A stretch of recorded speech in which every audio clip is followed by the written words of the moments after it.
All right, so when I found out that I had cancer, I immediately said, I don't know how fast this process is going to go. This was after my biopsy and everything. I didn't know. This could be a couple weeks. This could be a couple months. This could be going really, really fast. I had no idea. So I sat down and I made a list and I said, these are the things that I am not willing to compromise on. These are the things that I will absolutely do before I have my surgery. And again, I didn't know when my surgery was, so I got on them as fast as I could. I knew that I wanted new family photos because I won't look the same. I'll never look the same again. I will never look the same as I do in those family photos, and that's okay. But I knew I would never look the same again, and so I said to my family, you guys, can we please do some new family photos so that I can capture myself right now as I am? None of them even questioned it. Yes, Mom, yes, we will get this done. And we went and got them done. We had so much fun at that photo shoot. It was probably one of my greatest memories that I have with my family, with my grown kids and my teenage daughter. The other thing was, I knew that I wanted to do a boudoir session.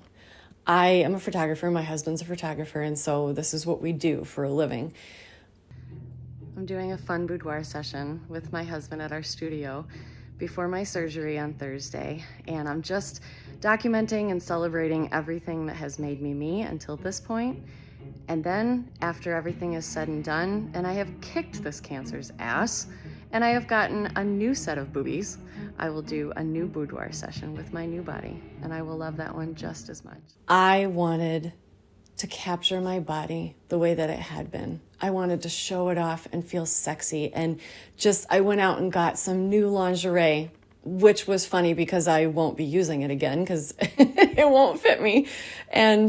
But I knew that it wasn't a frivolous thing. It was something that was so, so important to me. I knew I needed to capture that.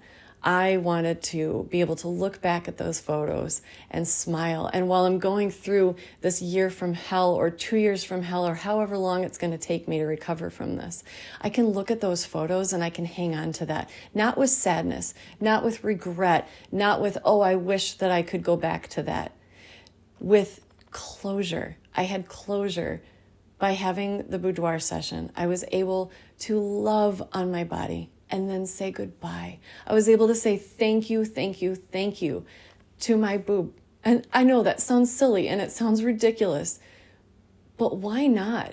Why not? Because that gives you the closure. I literally lost it. I do not have a boob left on the right side of me. It's gone. It's in some medical waste place somewhere. But I said goodbye.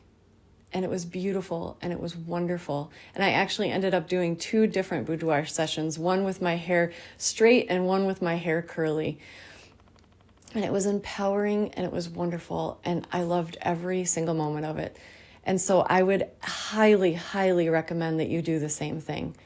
And stay tuned because I have some exciting information coming up about that in the next couple months as soon as I kind of know what my life is going to look like a little bit more. There's things that I'm going to be starting to offer to women that are battling the same thing that I am.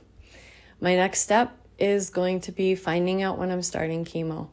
And then I know that I want to do a couple more photo shoots with my hair before I say goodbye to it. And again, bringing that closure, saying thank you. I've loved being a redhead. I've loved having crazy, big, bright red hair for my entire life. But now it's time to say goodbye. And having that closure. So getting those photos done is the other thing that was super important to me.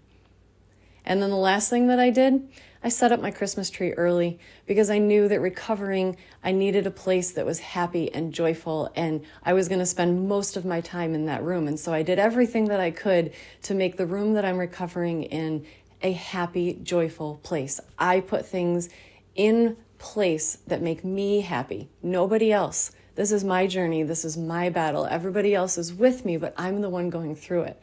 So I don't have to apologize for anything, and I don't have to try to explain anything.